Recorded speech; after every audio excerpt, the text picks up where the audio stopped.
Should be good.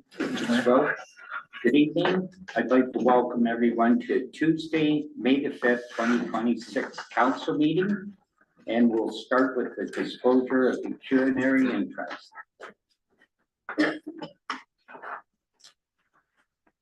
Seeing there's none, we'll move on with staff reports and committee reports. Councillor Foote. Thank you. We had a rec committee last night. Bottle drive was good this week. We collected $317.10. That was fun. Thank you everybody that came out to help. And next coming up, we also had the teen dance. So the teen dance had 21 kids. And there's some changes, and I guess the DJ played everything by request, and the kids really liked it, so they had fun. The candies are a hit. They $67 for the candy, which is fantastic. Kids, right? And then the next dance is October 30th, so we're looking forward to that. Easter wrap-up, I think it was a great time for the kids. I said it last night and I'll say it again. The men that put those bat boxes together are heroes. Are heroes, man, because they went to town and it was fun. It was good. I think the kids had a great time. I enjoyed, and I think we talked about it as a group, but we enjoyed having it here for a change and instead of over at the Rec Shack.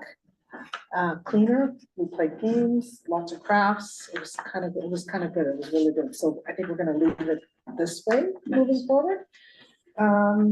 Next up is soccer starting Thursday. So 86 kids registered. We're excited. I think we're still looking for some coaches and refs if we can do that. So it'll hopefully the t-shirts get here on time, but Thursday will be a great time. Although I think the field is still really wet, right? Yeah. Trivia night was scheduled for the 25th, and we're gonna push it, I think, which will be really good. Coming up in August is movie in the park. As soon as we can get movies, then we'll make some decisions on that. That's probably one of my favorite events, to go sit in the park and watch the movie on the big screen. Yeah. So we talked a little bit about facilities. We talked about the community center and the updates. So the community center, the ceiling tiles are arrived, and we're chasing down a leak apparently. So we'll get that all done. New tables and chairs are coming. And new stoves and hoods in the kitchen. So I'm sure people that bake and some of those events that we have, they're gonna love it. Change tables are being installed in the bathrooms, which makes some parents very happy. And I think they're saying we're gonna auction off the old tables on Gov Deals. So we'll still get back some of what we have. Fitness center is just general maintenance, and they're installing some more mirrors for safety, and the attendance is really good. Beaches, the porta johns are being delivered at the beginning of June. And the rink shack, we had such good comments on the rink and the shack and everything else for this winter, so I think it's awesome. The porta john did arrive for there, and the wood chips are coming to top up, so I just think moving forward that's gonna be even better. We can have some fun. The cool part was East Perry Sound Community Support donated $490 towards facilities for us. Good. June 1st, we're gonna have another meeting in June and just talk about events and programming and anything that's going on. So lots of great ideas, and I think just have some fun. It's a great group, so we're very lucky. Can I just mention one thing? Sure. The porta john in the park at Heritage Park at the playground blew over in the wind today. So we have that call in to have it cleaned and everything, but it is out of service at this moment. Good.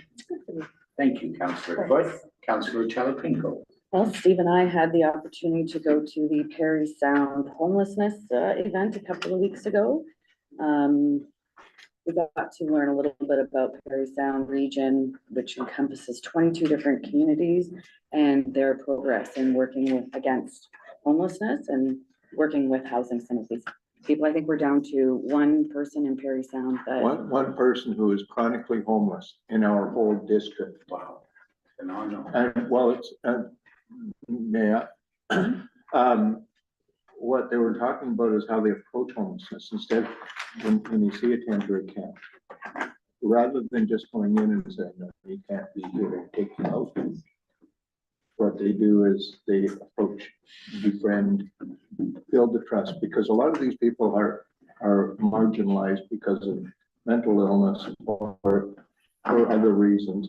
So what they're doing is they're operators, nurses, generally frontline people.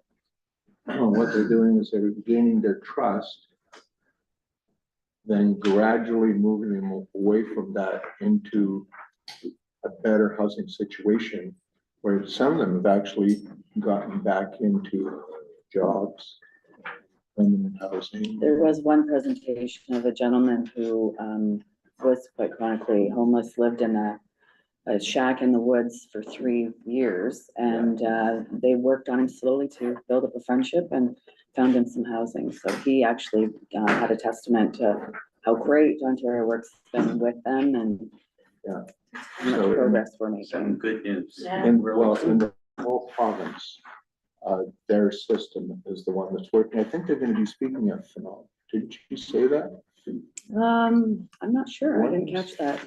Either at him or about the system that they're using.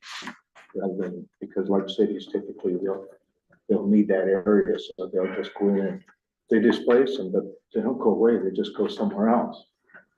What they're doing there is they're reintegrating, I guess would be the best way to say it. Good system. Mhm. Yeah. For me, Thank you, Councillor Chelapinkle. Councillor Scott. I haven't had any meetings this week. Okay, thank you. Councillor Turkey. That was all I had. Well, thank you. Thanks, Lisa. John Paul. Yeah, do you want to do the link report? Yes, please. Alright. Just the current status of flood warning continues for the Lake Nipissing shoreline. When we did the meeting was as of Monday, so there was 5 to 10 millimeters of rain in the forecast then, with a break in precipitation for a few days and then another 5 millimeters on Friday. At the time, the water management strategy, the inflows into Lake Nipissing have continued to slowly decline but remain very high. The PSPC plans to continue to increase discharge as local inflows decline on the French River. So it's pretty important because they're seeing less water going into the French, so they might try to let a little bit more down there. I mean, the French has taken a lot, but that note I found of interest. Lake Nipissing levels, as per the PSPC, have generally plateaued, though. It's another big point right now, and are forecasted to remain relatively stable for the next few days. But still to know there's a significant volume of water remains stored across the watershed, particularly in the northern areas where snowpack volumes remain well above seasonal norms. And continued or repeated rainfall events on saturated soils substantially increases the risk of serious flooding on Lake Nipissing and subsequently along the French River. The PSPC will continue to monitor and adapt their operational strategy as conditions evolve. The risk starts to diminish with extended periods of no or little precipitation, and once vegetation starts to bloom, the increasing the rate of the evapotranspiration. So for technical though, 195.8 meters is the normal operating range in Nipissing. The current level though right now is at 196.31. And just looking at some current flows, Temagami's at 51 CMS, that's low. Red Cedar's at 109, Tomaco 39, Crystal Falls 447 CMS, which is a lot's coming still through the Sturgeon. Nipissing GS, like our South River is 22 CMS, so it's barely nothing. Woolsey Bays 627 CMS, Dry Pines 642 CMS, and Lake Nipissing in general going out is 542 CMS, and our 24-hour inflow is still 717 CMS. So it's When they come out. yeah, it's gonna, but they say it's plateaued though. So I don't know. Next steps: continue daily monitoring, coordinating among agency, continue with the sandbag program, the township, and the next Frechette meetings on May the 6th. But in good news though, they just say they believe it's plateauing, but really it's all gonna come to just hopefully we don't get a big rain weather event, because a lot's gonna come rushing down. So Yeah. you always gotta be a little bit on edge, because even though it's plateaued, anything could change in a moment's notice. The lower French, are they still in that same range? Yeah, it's still the same, like 2019 ranges. They got a lot of water, but it's coming down just a little bit. So I think that's why the PSBC, Public Works Canada, think they can let a bit more out now. Yeah. And that's their strategies.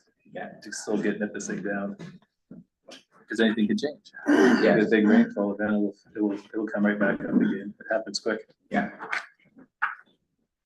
Well, Well, that's all I got. tonight it's not pretty on the South Shore like Nipissing, because there's huge waves and white caps and, And the wind will bring it up too a lot. That Storm surge. yeah, it's a surge right now, so, I can see that my dogs. yes. It's quite up. Yes, thank you, John Paul. I have a quick report from East Home, so still finalizing the 5-year objectives and measures. A new physiotherapist has just started there, but it's through the same provider. There's a spring newsletter that's going to come out and it'll go to municipal clerks, and then everybody will be updated. The 2 photocopiers that they own are done, so now they're going to start renting by the month. It's $80 a month for each one. They're $10,000 each to purchase, so that's going to be their newest purchase that they're gonna have. The auditor's report will be out for our June board meeting. The meals delivery standard guidelines is completed, and there'll be more news on that in our next meeting. The new website is online as well. Building maintenance, troubleshooting the HVAC system still continues, and that's been ongoing for a long time. They're having difficulty getting a site review for the elevators. So they want to get the update, nobody shows up to do it, or give them a price. Our lowest bidder backed out of the fire panel project. So now we're going to start that all over again. The nurse call system upgrade underway to be completed by June the 1st.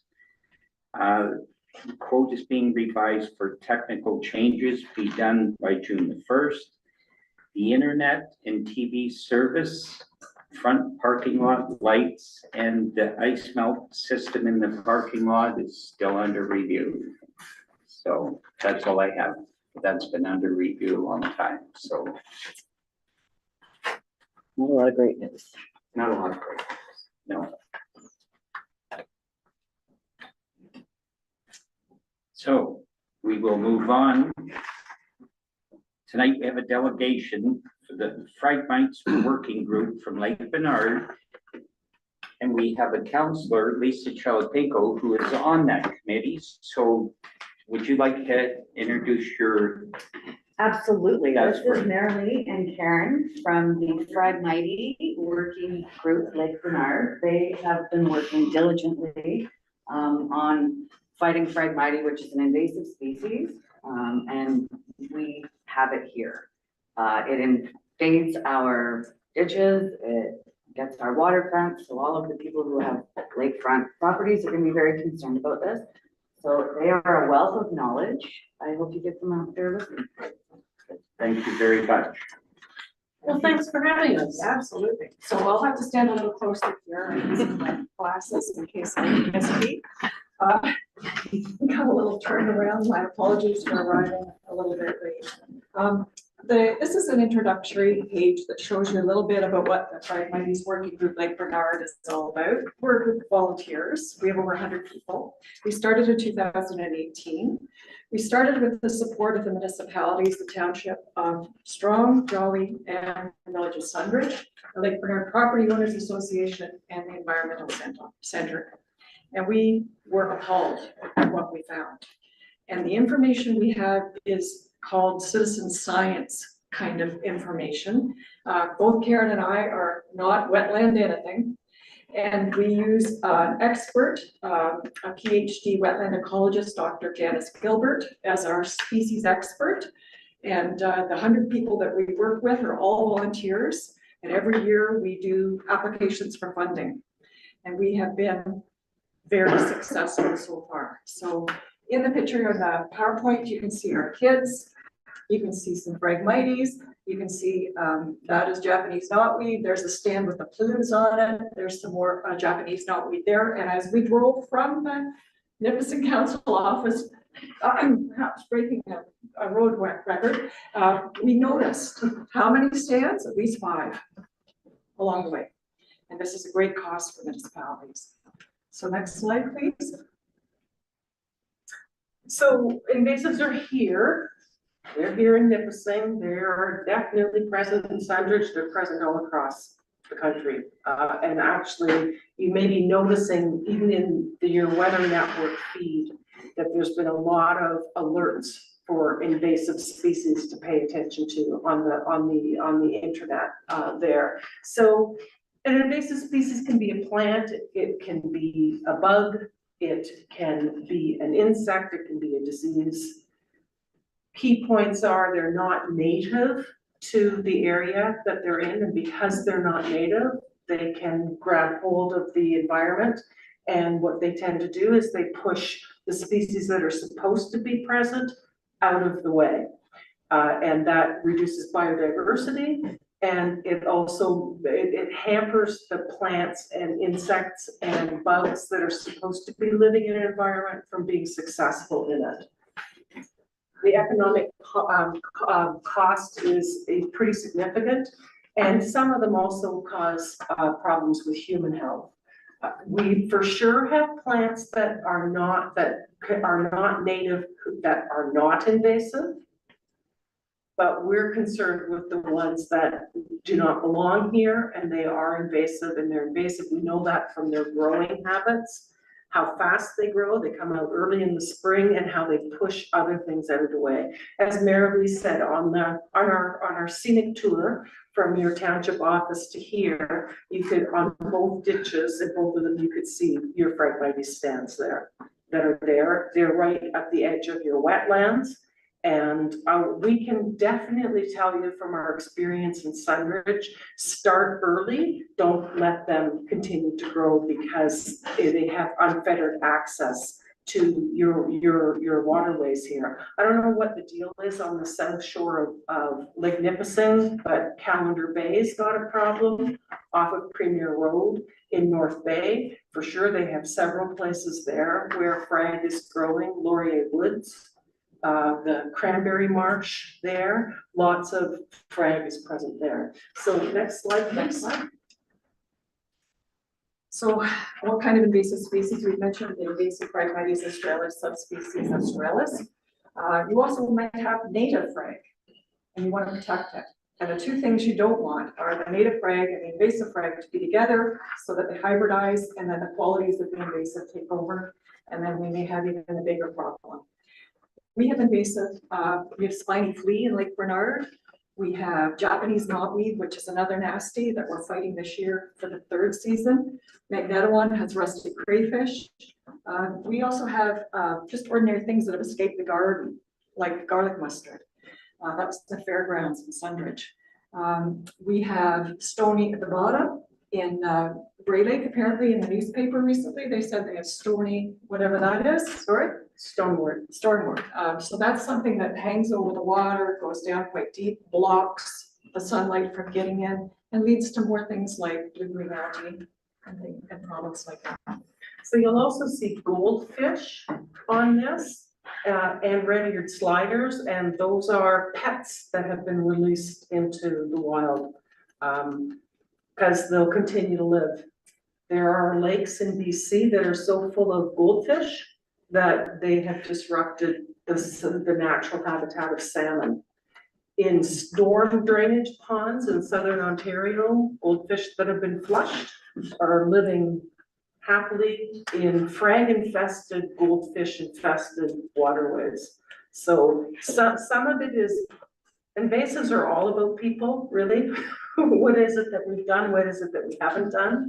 But it's kind of another pathway of spread, is just what do people do with their pets? And with the big admonishment being, don't release your pets into the wild because that's not where they belong. Next slide, please.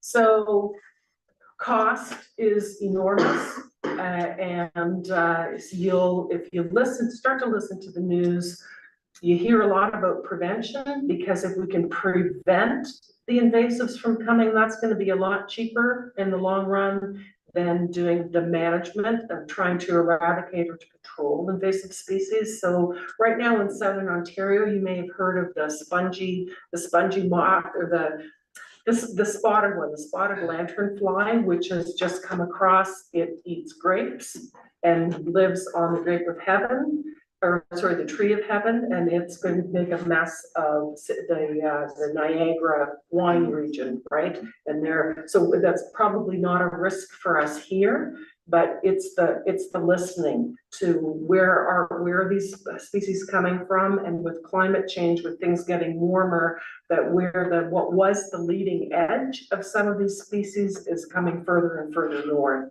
And I would think you guys are probably influenced by what happens on Georgia Bay, as you know, what's your vector of spread. So if you are ever in downtown Parry Sound, which is a lot further south than this is, downtown Parry Sound is a smorgasbord of invasive species: frag, Japanese knotweed, buckthorn, all of that, and we know it'll be coming inland to where we are. The costs here are from 2019. If you look at the cost for the municipality, the things you have to watch for, we just had flooding. Invasives are spread when water spreads it. So with our recent high water levels, you can be sure that if there is something on the edge of the shore that was there in the fall, it has now moved because of the high water. The Phragmites is also a source of fire. There was a wonderful fire in the 400 that ended up going into a ditch, into a field, and into a residential area, because it does not rot. The frag gnat, year over year sort of flies down and builds up this big strong mat, and then it is a wonderful hot burning fire. The cost to municipalities has been estimated to be over 20,000 for small rural ones per year. But if you have a mega problem, of course, it doesn't get cheaper. And that's why Karen mentioned start now. Next slide, please. This one, just a little bit of data about insect groups and being pushed out of the environment where they belong. And you know that if you take one chink or a piece out of the food chain, then you're also affecting everything up and down from it. So we'll just leave that for your consideration. I know you have the full slide deck in your package, but we'll go on to the next one. Please. So this is frag, and this is how we got started in Strong Township, Village of Sundridge, and Jolly Township, because our Lake Bernard, which is a deep lake in the middle, but it's a shallow lake on all of its shores, with a lot of sand on the kind of the west portion and the north portion of the lake, a lot of rock on the east side of the lake. Shallow a long way out. So there was a lot of frag that started to grow before people became better aware of what on earth is this thing called Phragmites. It's a tall grass that grows kind of like a cane. It can grow up to 15 feet in height, which is how we started. And they're really, really dense monocultures. So when we first started with our frag management, like you couldn't have walked through it. It's that thick. And because it's that thick and has nothing that eats it, the birds became displaced, the turtles can't get through, and you're changing the chemistry of wherever the plant is growing, because the root system releases a chemical that makes the soil advantageous for frag and not advantageous for all of the natural species that should be there. Our biggest patch in Lake Bernard was 1.3 acres. So Lake Bernard's claim to fame is being an island-free lake. Except for the Frag Island. And it became a Frag Island because You see 15 feet above the ground, but what you don't see is the root system below. And the roots are rhizomes, so kind of like strawberry plants, except that the roots are like plumbing. So the root systems can be like this big, hollow. So if you can disrupt it, you're getting somewhere. That's why, one of our big management strategies is called cut to drown, where we go with cane cutters and we cut below the surface of the water to take the long stalk out and the plant to help to encourage the plant to drown. We're entering year 9, so this is not a one-time event by any stretch of the imagination. So I think what our number one encouragement would be is Start now. don't wait until you have a problem the size of the problem that we had when we started in Lake Bernard. You have to know what you have and then sort out, okay, what are we gonna do about this? Next slide, please. So just do you have it? We've already established on this. We can identify there's the Wassy Lake fraggers that recently within the last 3 years have started. This is one of our nice pictures where we had the trucks are and, you know, the frag is over that 6-foot tall man. Down below there is Milton Lake, really close to where you are. This is how it's spread. It's spread by seed plumes that can have over 2,000 seeds. It's also spread by pieces. And it's also spread by stolons. And if you can picture it, you know, sort of floating over the water and then getting chopped off by waves and boats. There are no natural predators. We invited the plant in. We did not invite all of the 100 and some different kinds of predators in its natural habitat in Europe. And it loves our area. It will grow in water. It'll grow on disturbed soils, around the hydropoles, around the ditches, and it spreads very rapidly. If I cut my property, clean it, dig down, get rid of it, remember it can go 30 feet that way, it'll come up next door to my neighbor. Next one, please. So as we were working on our on our Phragmites, then we came across Japanese knotweed, which is another nasty invasive plant. Japanese knotweed comes to us through the nursery trade. So Japanese knotweed has actually been sold in nurseries. It is at this point considered to be illegal. It's illegal to grow it. It's illegal to make cuttings. It's illegal to sell it. It's illegal to pass it on to your neighbors for them to plant around their place. Japanese knotweed is the one you have. I can guarantee you have some here. There's on Lakeshore Drive, when you're going into North Bay, there's an empty lot right on Lake Nipissing, and that entire empty lot is full of Japanese knotweed. This also grows like nobody's business. Like this plant can grow 5 centimeters in a day. You can literally watch this one pop out of the soil at this time of year. It is astonishing. Also great big chunky bamboo-like stalks with a root system that underground occupies more space than what is up top.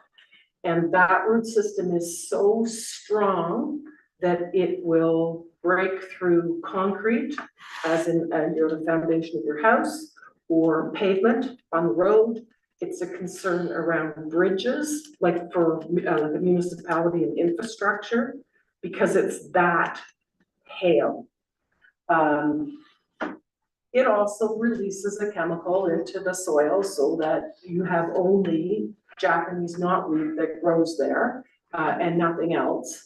And it's beautiful. It does also cause erosion. The rootlets don't have hairs, so as it starts to take over the underground beneath the stuff you see, what will happen is there'll be pockets where there's nothing, and people have actually stepped on our creek area and fallen through because there's no sand or soil left there. And when there's high water, like we've just had, we've seen creeks erode completely. The trees don't have purchase, you end up with flooding, blocked creeks, a whole nasty mess for municipalities. Next, please. This one's just a little bit of a change of pace, Chinese mystery snail, and this has been drawn to our attention because we have a lake to the south of us that is confirmed with Chinese mystery snail, and there are a couple of lakes here in the broader North Bay area that have Chinese mystery snail.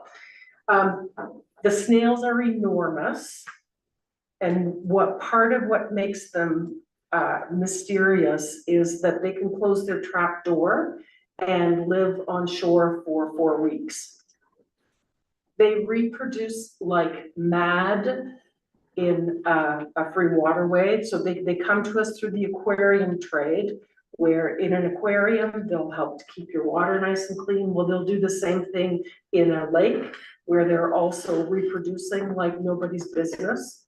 And then when they have die-offs, apparently it smells like rotten fish because there are just so many of them. And they clean the water so completely that there's no fish food left in the water because they've eaten it all.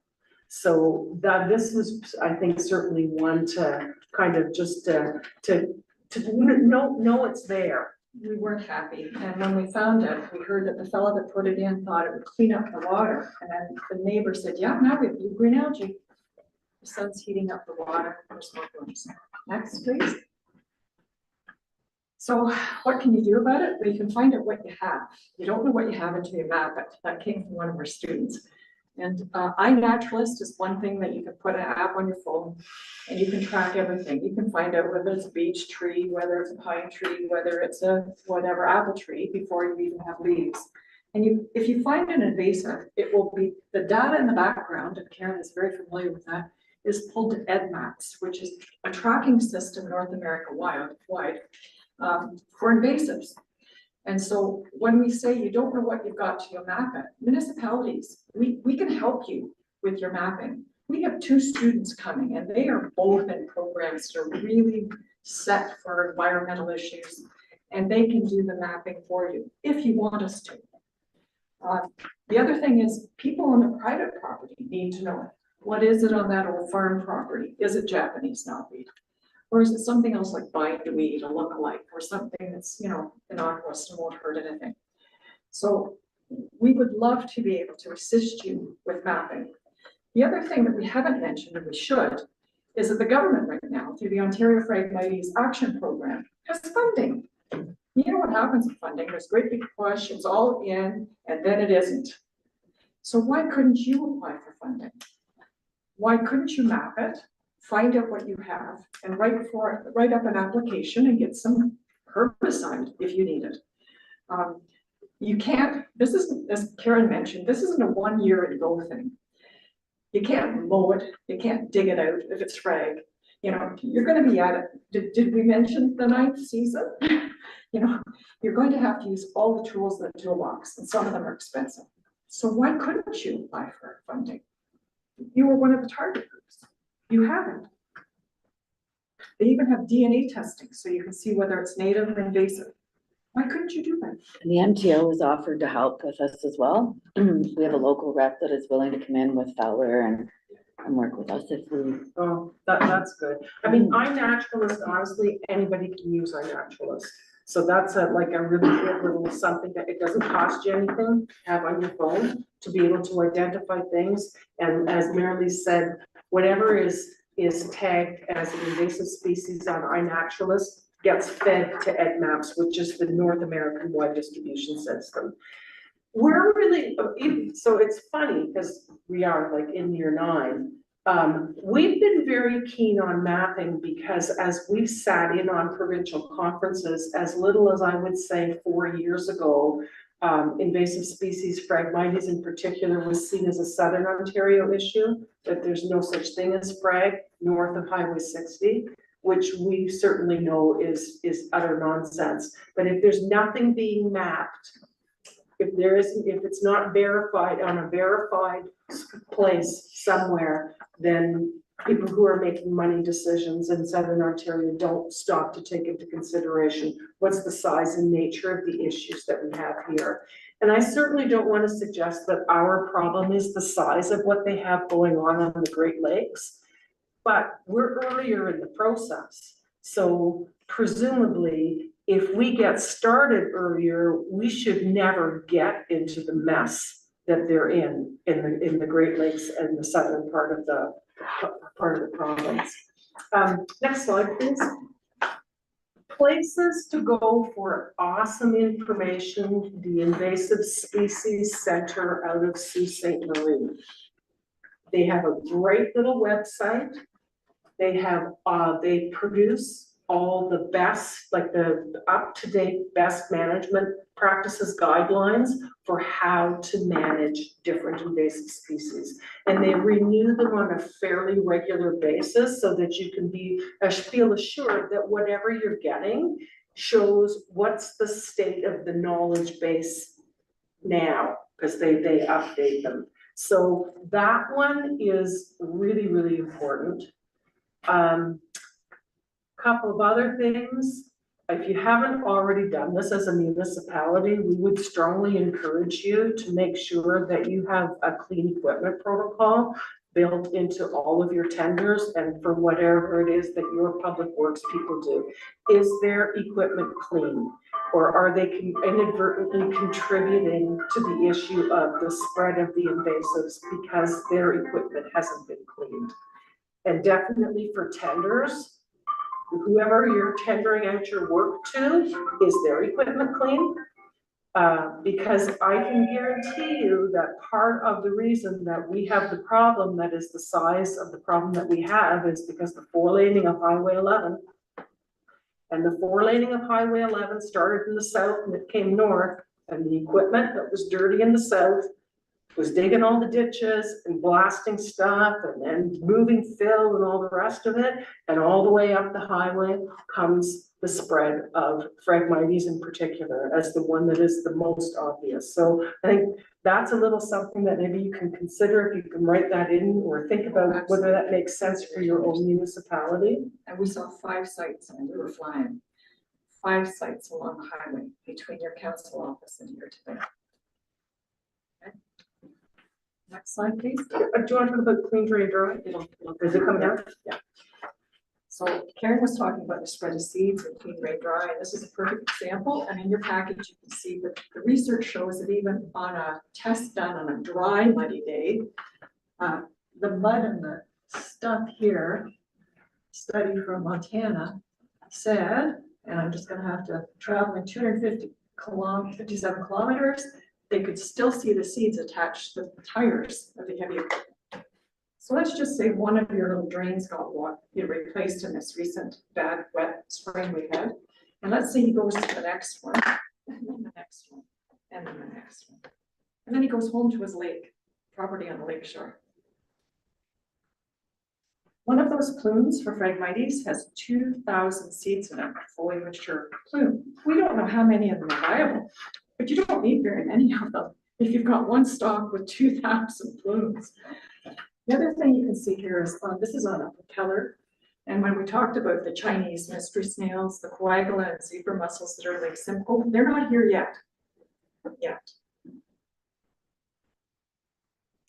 what they do is they clog the drains and they're spread through boaters who dump their bait, who have boats with live wells where the water is not drained. And if there's no signage or no push to get people to clean their sailboats, their jet skis, their motorboats, we have spiny flea in our lake. You're not too far from us. There is nothing that can be done for spiny flea. Next slide, please. So again, boaters, lots of good education. You can get handouts, you can put them in your town office. You can make sure that you have fishing derbies where they're actually educating on this. You can talk to schools. You can have people when they get their licenses, receive this. You can pass it out in your newsletters, lots of things you can do.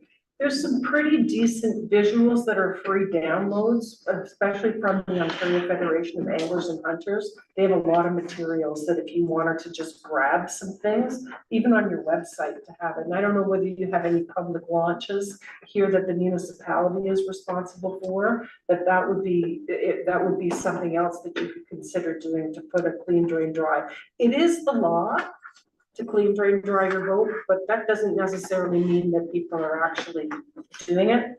But honestly, I think the more signage that's up there and the more people that are aware that this is important, the better we all are off. So I think if we can Next just slide. go to our next slide. That's clean, drain, dry, we can Yeah. skip through. Next one. Next one. So what can you do? We've mentioned some of the things already. Well, first of all, are you interested in putting a committee together? Is there somebody in your recreation committee who can work on this? Are you willing to do some mapping? Are you anxious to find out if there's funding necessary? Municipalities don't need for the municipal ditches the same kind of permits as people do when it's on private property. Okay, a little bit easier. Could you perhaps join Communities of Practice, which is a municipal committee that deals with invasives? Could you perhaps have an organized group and name some people who can go out and map? Just map, get started. And the thing is, one of the things that we haven't shared is Paul Karen and I, this is our 9th season. Eventually, we're going to stop. You know, we're saying by 2033 you monitor for 3 years after, right? So we're going to be done active management soon. We're gonna retire. And the money now is there. It is there now. And Almaguin already has a problem. We don't need people from the south saying, when it gets there, oh, we don't want it to get there because it's here, right? Next one, please. So Wassy Lake Fraggers, 3 years, they're going, they're doing ditches. Next one, please. This is something else, for you to consider, if you don't already have somebody from the municipality who is actively participating in these meetings. It's free public education, but geared to municipalities and what they call a community of practice. That's the link. You know, we all have to learn. I think it's probably really important for people to be okay with, you start with wherever you're at and you kind of get curious. And as you go along, you learn a little bit more, but it's nice to know about where are the places that you can, who are the people you can hook up with, where you can get some really good information and without necessarily having to pay any money for it, because we all know that municipalities are scrunched. This was designed for municipal workers. So maybe you've got somebody in your public works department that this would be useful for, because that might be the way in which you can implement things like making sure that the equipment is clean and has been cleaned, or if there's a hot spot to be able to identify, oh, this is a place with frag. So we gotta manage this, whatever we have to do, in a different way, because we know there's an invasive species here and we don't want to be participating in spreading it further along. Next one, please. So there's some more good resources. All of these are good things. You've got EdNet, you've got the Invasive Species Center. That's our webpage that'll show you a lovely picture of the 1.3 acre stand from above. Lots of information there that's good for municipalities. So how can we help you? Well, we're doing this, and we can loan you students, and we can help you map. And we can certainly point you to different resources for applications. One of the things we're sort of tasked with is sharing the word throughout Almaguin. And we'll do it. But we only do 1 or 2 demonstrations in each township. We do 10 a year. Because we have how many left to do? 40? 40 that we're actively managing at this time. So there's a point when you work 5 days a week for 12 weeks each summer, and then 2 or 3 days through a whole winter when you realize that it's taken over your life. So what we're saying is, I'm 29 and a half, Karen's 20. And so at some point we're going to retire, but the last thing we want is for you to be left without resources because you're a Magdalene and nobody's gonna do this for you. Nobody's going to do it, right? When I had it out 25 feet in front of my house, across the lot beside me, and across the lot, I thought the M&R would get after me. I thought it was native, right? Then I found out what it was. They had a fact sheet on the webpage, said, go do it, lady, that's it, that was it, right? Nobody's going to clear your ditches but you, right? So, any questions or anything before we? So the MTO was on board, like as far as highways? Yes. Through, yeah, You have that's to build good. You have to go to them. Yeah. So one of the things that we do is every year we ask our municipalities who have the highway running through there to write the letter to say, we've still got Fred. Or we've still got Japanese knotweed. And we have it, I think in the last, I don't know, probably 3-4 years, have provided them with our mapping data so that they know exactly what are the places that we're talking about. It does not guarantee you an immediate response or a response without you, again, doing it every year. Same with, we have a train that runs through Sunbridge and the train tracks.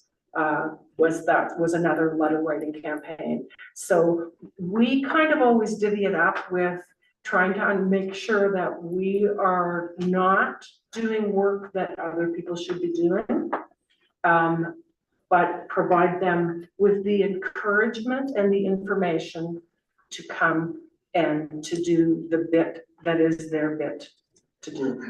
While we work on things that would not be, they're nobody's responsibility other than, like in some of its locations, it's the municipality and it's the riparian zone, so nobody from the township is going in there to do anything, but we can for sure as volunteers help to correct that, and in that process, educate the neighbors who also have the problem on their property, and to go at things that way. But you shouldn't find anybody who goes, you got what?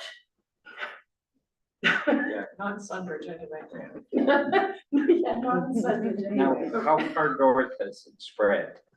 Oh, it's north. Oh, it's Yeah, big. like New Leicester Oh, yeah. Oh, yeah. already, yeah. Oh, yes, if you drive up 17 between North Bay and Sudbury around Sturgeon Falls, there is a swath of frag along the highway there that is absolutely incredible. And again, that is, we went to one provincial workshop one year where the MTO presented, and that was the first time that somebody said, and it was probably not authorized, they said, well, we can look at the distribution and we can see that the frag is along, exactly follows the path of the roadways that we were working on. So that was as close as we got to definitely one vector of spread is road equipment and the work that's there. They, when they built the Gordie Howe Bridge in Windsor, the new one, they had a whole 10-year project with how to manage the frag contaminated fill that had to be removed for them to put the piles in for the new bridge. Like, so again, down south is quite a different situation than what we have, but there's frag everywhere. And if you go up Highway 11 too, right? Like it's everywhere. So you want to do protection of infrastructure, we haul the stuff out of your drains.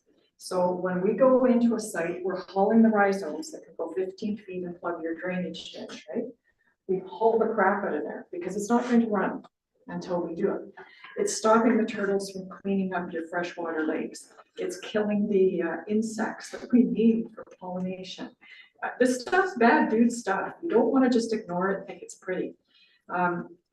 You need to be thinking about getting going soon rather than letting it fill in your ditches to the point where it's a fire hazard, spreads onto farm property, is dragged somewhere in your water when it floods, goes out into the wetlands.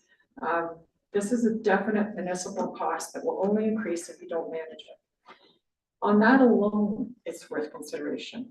When you think of all of the ponds, the freshwater lakes in our area, the damage that will happen, that's another whole area that the cost for recreation, I'm not kidding, you could not see or walk through the Phragmites 15 feet tall beside my property. We had a guy show up with a machete and I thanked him. We have five still combi saws. We hire arborists to cut it. This is not gentle stuff. And so when you pick it up, what's the agreement you have with the municipality for the landfill? Oh, and absolutely. We access the dollars through services in kind from the municipality. We bundle it, we tarp it, bundle it, bag it, tie it, cart it roadside, and they come and pick it up, take it to the landfill. We're on a first name basis with the landfill guys. They put a picture of them in our report last year. They burn it. When there's a burn ban, you can bury it and put 1 meter of fill over, but you have to make sure it's dry and then bury it. We work with them. This is not a bunch of volunteers on our own. We don't have the resources. There are 5 different committee groups involved with this for a reason. And we just had 5 sleds donated from local businesses, ice sleds to carry this stuff out of the water. We've had people 3 years of age help. Not very long, but cute as a button. And we had an 80-year-old woman running a saw. Everybody helps. The municipality picking it up and then including that in their budget as a service in kind. I don't know how we could have done what we've been able to do. Like in the first year on our 1.3 acre site, I can't remember how many, it was dump truck loads full of frag, dump trucks full. We're much better Way better than that. from there, but we're also entering year 9. Yes. And again, everybody pitches in and the landfill supervisor then makes the determination depending on whether there's a fire ban or whatever the deal is there for how to manage that. Now, we should mention at our landfill, clearly there had been some Japanese knotweed that had been dropped because spraying at our landfill to get rid of the Japanese knotweed was one of our first use of chemicals locally. And we use all of the tools. So I know when we hear herbicide, but not in our backyard, right? That's how we started too. And we were definitely against it. So, we hired forestry guys to go into the frag and cut, and they were tired. And it took them 3 days to get one of the sites cut down. Tim Bryson Forestry from Sunday. And I said to them, guys, this is hard work, Yes. And we only just shortened it a bit by the second year, right? So we got to the point where we decided all the tools in the toolbox. We would use cane cutters, we'd use sharpened spades, we would use steel combi saws, and as recommended on our control plan, in areas where it was sensitive and needed to be restored quickly, or where the risk of spread was high, we used herbicide. We contracted the invasive Phragmites control center. The guys came with the backpacks and they walked through and they sprayed late in the season, right mix, right time of the year. We had like a 90% kill rate. So we could go on. I'm sorry it's council and we really can't. Yeah, I think we still have a really big agenda. So really, thanks so much for having us come. We'll help you as we can. We can certainly be an information and experience resource to you if there's something that you're considering to at least to share what it is that we know. Remember, we are just passionate volunteers. We don't claim to be experts, but we have learned a lot about invasive species. Well, thank you for your presentation. I think it's opened up a lot of eyes here too. And Lisa's told me lots. I saw it here and I saw it there when I was driving over. Yeah, once you know what it is and you can identify it visually, you can never unsee it. Absolutely. Great job, ladies. Thank you very much.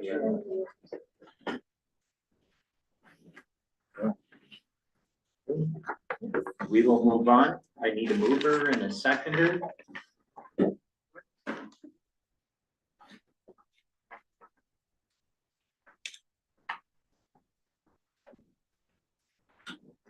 Councilor Kirky.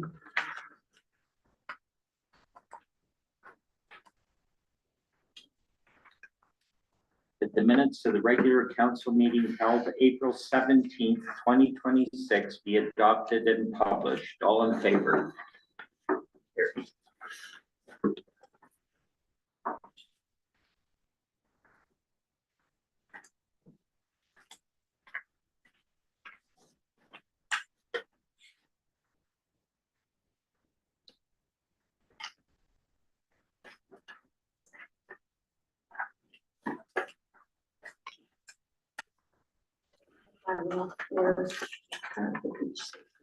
Yes. So I need a mover and a seconder. Scott. Councilor Pinko.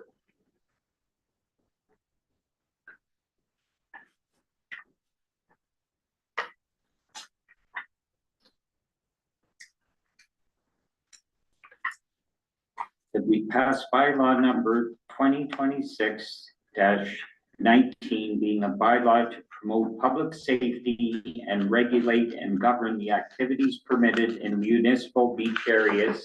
Read this first, second, and third time and passed this 5th day of May 2026. All in favor? I think everybody read it. Yeah. Room.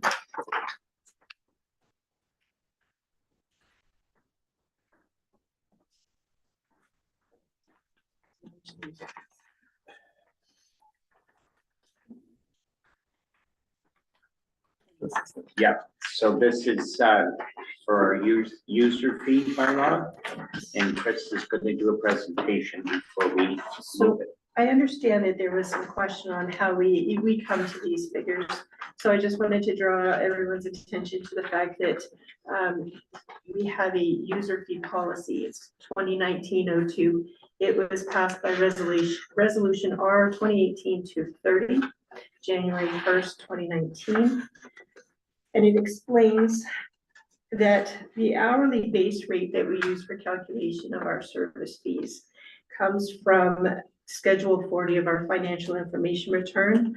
On number 11, the total expenses per department. From that, we divide that by the number of people in the department. So in admin, we have 4.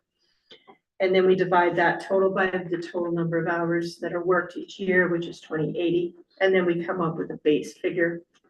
From that figure, we have a spreadsheet, which you see at the top here. We take the amount from line 11 and it's put here. And then for a tax certificate, for example, we have 3 staff that do tax certificates. They take approximately half an hour per tax certificate, give or take. We do approximately 65 per year. So the fee to charge would be $107.60. Our current charge is $50. We also do a survey of surrounding municipalities to see what they are charging to keep us within the proper bounds. So the tax certificate and calendar is 60, Wasson is 70, Chisholm is 60, Bonfield is 55, and East Ferris is 65. So 2 years ago, when we reviewed all of our user fee bylaws, we had set the fee to 50. It was at 45. And now for this year, we're recommending that we move to 55. And all of our certificates are processed the same way. So that's just to give an idea.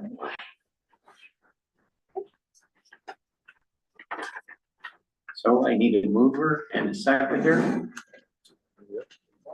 Councilor Cook. Councilor Chalapenko. That we pass bylaw number 2026-20, being a bylaw to provide for fees charged by the corporation in the Township of Nipissing. Read the first, second, and third time and passed on this 5th day of May 2026. All in favor? Carried. Thank you for clarifying on that. You're very welcome. I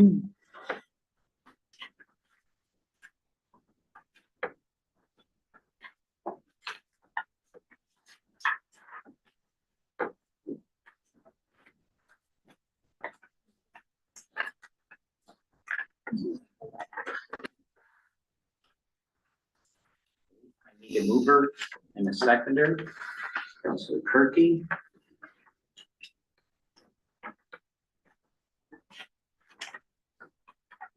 Councillor Scott.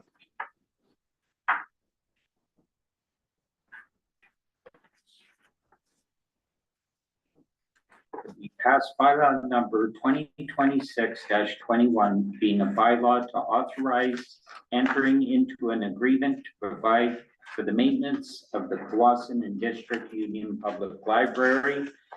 Read this first, second, and third time and passed on this 5th day of May 2026. All in favor?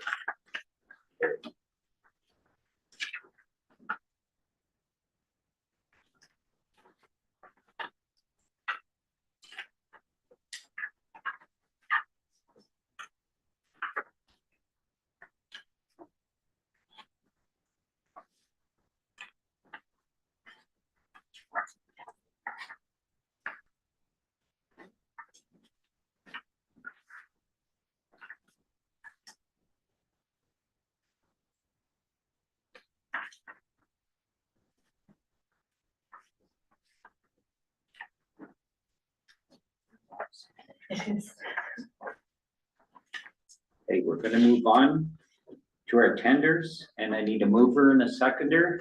Councillor Foote.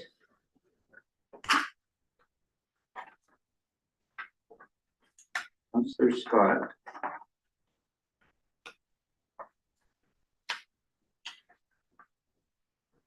That we accept staff recommendation for tender NIP-PW-2-2026 winter sand and award the project to Miller Paving Limited at a cost of $68,250 before applicable taxes. All in favor?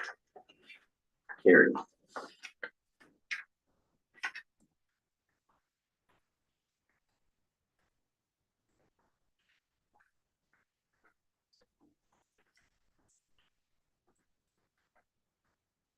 The mover, seconder. Good. Councillor Chalapinkle.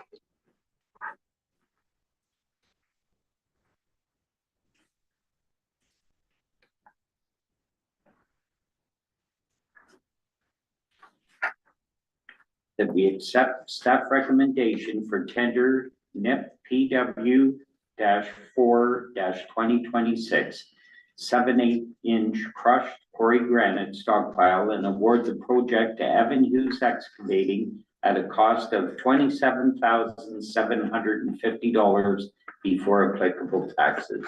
All in favor?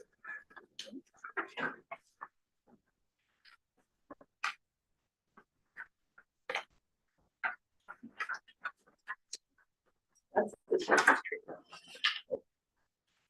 You can speak to it. Want to speak? Sure. Sure. So for this tender, we had put it out for the entire run of F, which is 8.4 kilometers, but we had received considerably less funding from our community building fund. And we had originally planned on doing 4 kilometers. We put it out at the full amount. Our budget will not sustain the full amount, so we would like to go back and re-tender. We won't be publishing the results of the tender that we received to keep that bidding fair. We would like to just amend our project to make sure that we can work within our budget. Good. So moved by Councillor Kirky, seconded by Councillor Scott.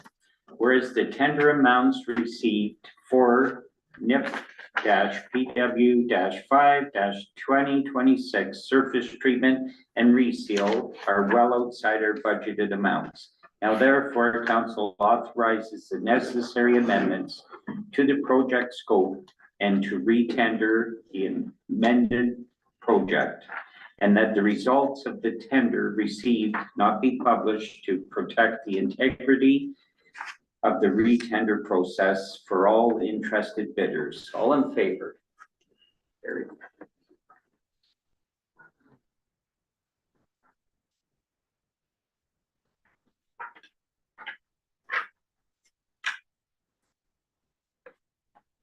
The mover and a seconder.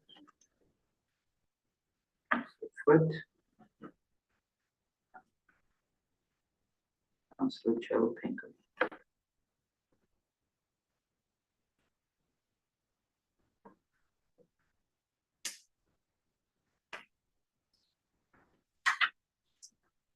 That we accept staff recommendation for tender NIP-PW-6-2026, 7/8 crushed quarry granite applied and award to project to TZR Contracting at a cost of $62,776 before applicable taxes.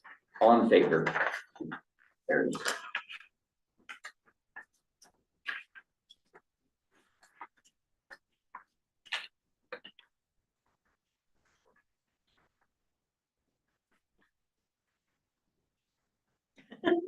It's a lot. I need a mover and a seconder. Councilor Kirky.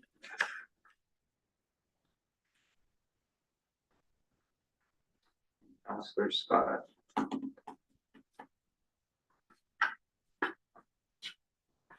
That we accept staff recommendation for tender NIP-PW-8-2026, 7/8 crushed quarry granite pick up and award the project to Evan Hughes Excavating at a cost of $15,250 before applicable taxes. All in favor? Carried.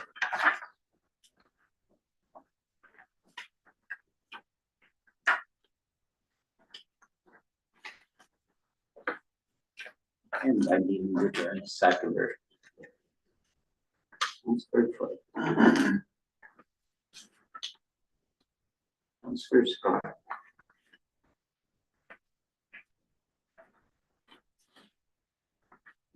That we accept staff recommendation for tender NIP/PW/9/2026 Quarry B granite picked up and award the project to Evan Hughes Excavating at a cost of $39,650 before applicable taxes. All in favor? Carried.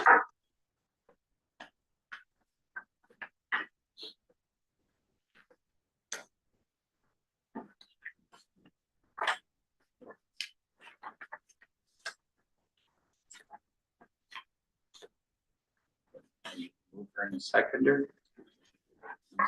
Foot.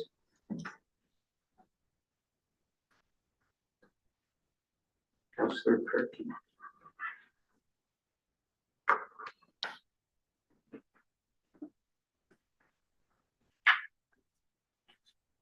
Whereas council received a request through the OPP Police Services Board for Calendar, Nipissing and Powassan to provide a letter of support for continued services provided by Cecil Phaser Youth Center in Sudbury.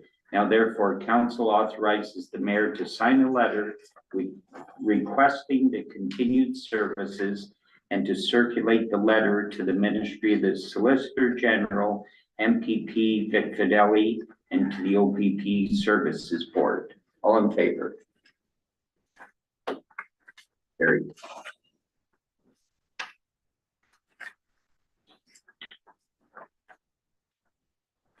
We need that open. Yes. Absolutely. Yes.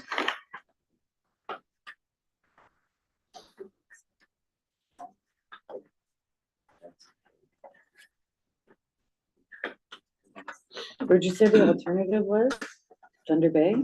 Thunder Bay, Sault Ste. Marie and Thunder Bay are the closest ones for the. Yeah, that's just too far. Kirk they're currently shipping them to Thunder Bay. Yeah, and there are some in the south. I actually spoke to someone from the Ministry of Corrections when I was doing research on that.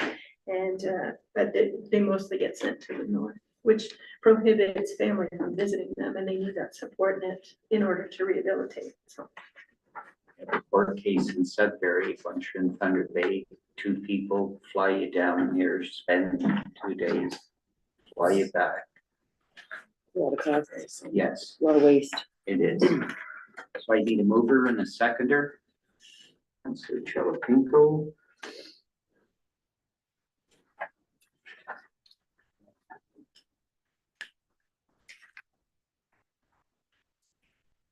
Councilor Foot.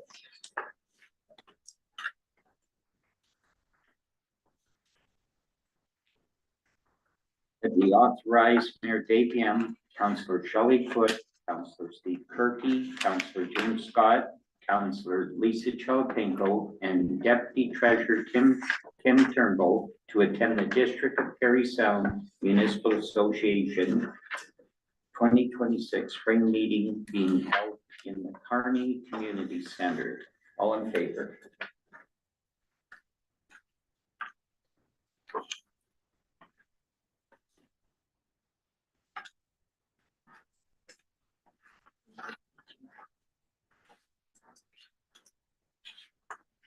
Mover and seconder. Councilor Foot. Councilor Scott.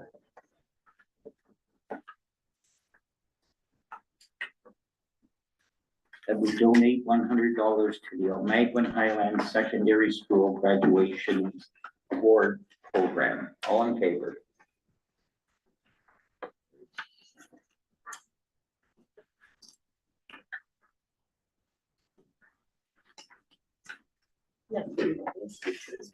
Yes, please. So we had, council had given direction to write a letter or prepare a resolution for the MNR regarding ice fishing operations and the preservation of Lake Nipissing. That took place in resolution 2026-66, and we had drafted one up that we had circulated to council, and that came forward as a draft. Today, we heard quite a bit of, quite a few comments. We received written, we received telephone calls, and I had a really educational telephone conversation with one of our outfitters who brought some concerns to the forefront. And together, we walked through each point of the letter that brought them concerns, that brought council concerns, and we reworded several sections of the letter. And so we've amended the letter, and I'd like to read it as it is now.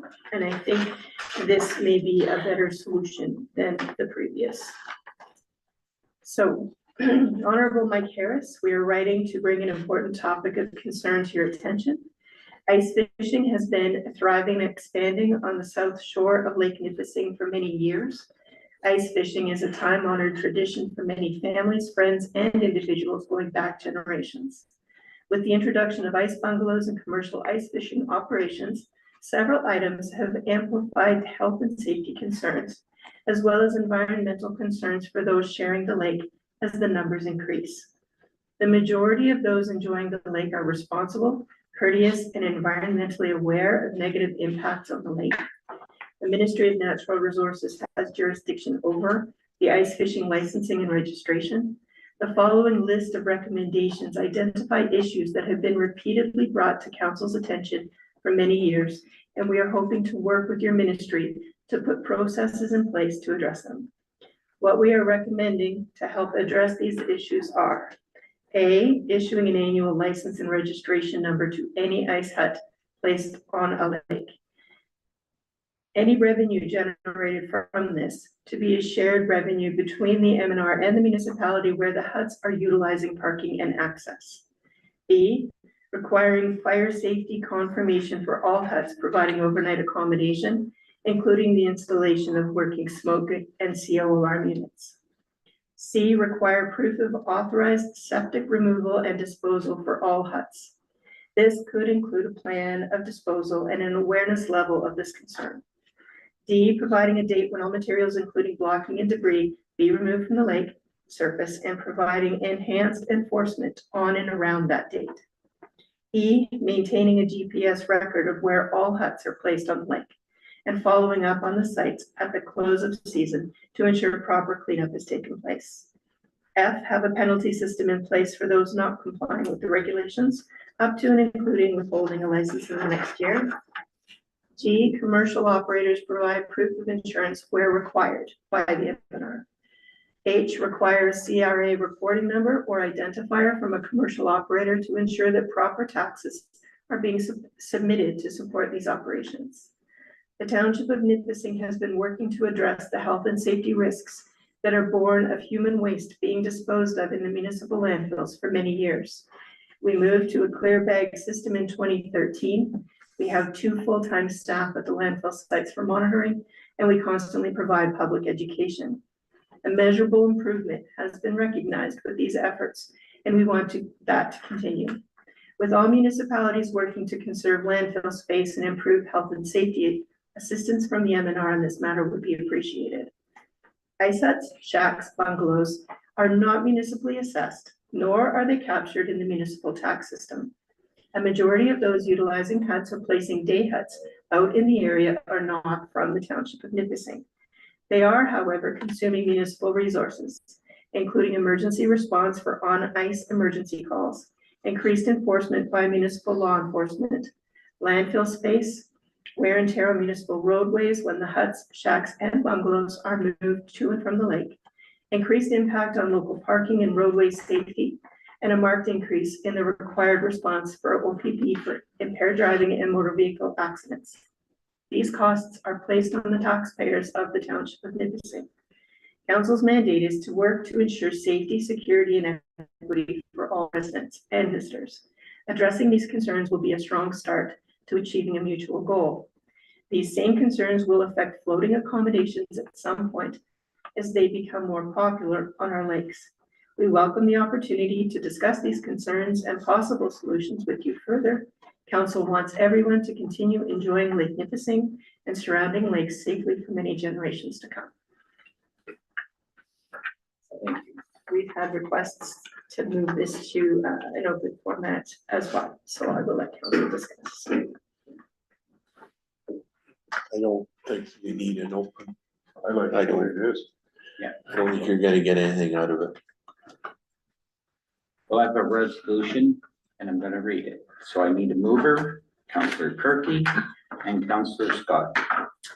Whereas council committed to the preparation and circulation of a resolution requesting the Ministry of Natural Resources to provide additional enforcement and action at the end of ice fishing season, and resolution R 2026-66. And whereas the recommendations brought forward are numerous and best presented as a letter to the Ministry of Natural Resources. Now therefore, council authorizes the mayor to sign up the letter attached to this resolution as Appendix A, and the letter and resolution be forwarded to the Ministry of Natural Resources, MPP Vic Fideli, the City of North Bay, the Municipality of Callander, and Phenom for support. All in favor? Carried.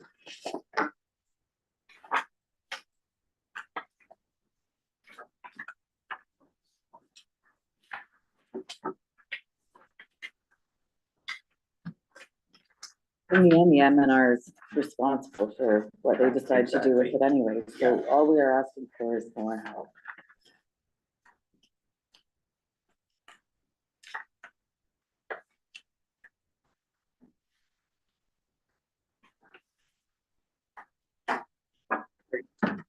And we'll move on to correspondence.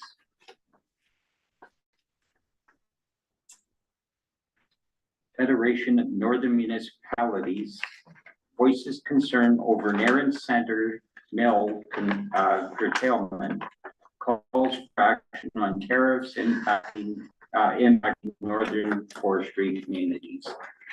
Everybody spread it anyway. We have no say on tariffs. Ministry of Rural Affairs 2026 Rural Summit for Northeastern Ontario, enabling opportunity planning for the future. And everybody got a letter on that, and that's at Phenomenal. Yeah. City of Greater Sudbury Special Economic Zone, and that's to do with mining. There's minerals. And City of Peterborough, a guaranteed basic income resolution. Seems to stretch. So if they could get the cost of living down and talk about it instead of, Throwing more money at a problem. that's right. Yeah, I don't Yeah. think that's the solution we should be aiming for. The Troll Creek Agricultural Society donation letter. Wasson Agriculture Society donation letter, We can donate those each year. Yeah. $100, so that'll be On that agenda, yeah. okay.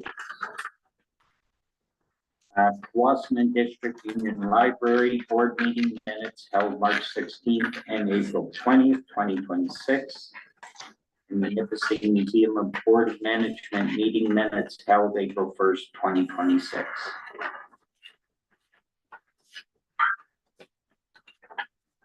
So we need a mover and a seconder. By Councillor Kirky. And second by Councillor Scott. That we received the correspondence report as presented, all in favor.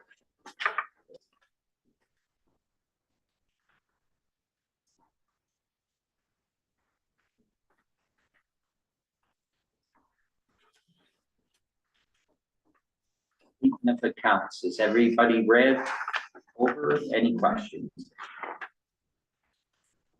I need a mover and a seconder, so Councillor Foote.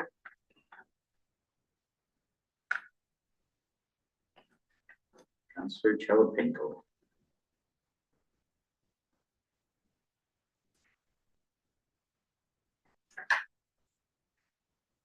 Next one's gonna be a big thing. So it could be. And that's our final payment, right? For the Northern Regional Health Center support, yes. Yeah. We reached our $200,000. Yes, it seems like a long time. Finally. Forever, but yeah, last time.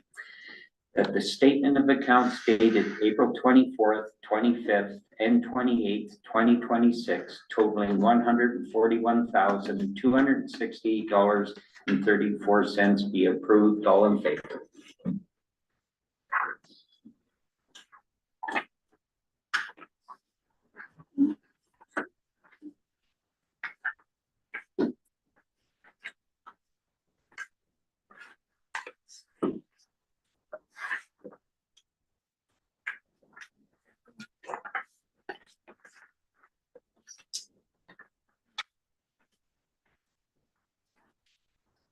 I need a mover and a seconder.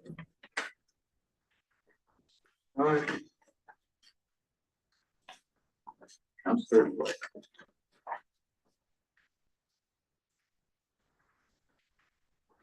That this part of our meeting will be closed to the public as authorized by section 239 2B, personal matters about an identifiable individual, including municipal or local board employees. For the purpose of this closed session, council to provide performance appraisal to the municipal administrator, clerk, treasurer. On favor. Oh, at 7:53, all in favor.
Second time he's done Are you that. ready, Mr. Mayor?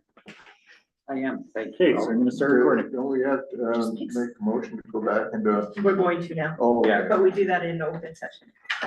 all right.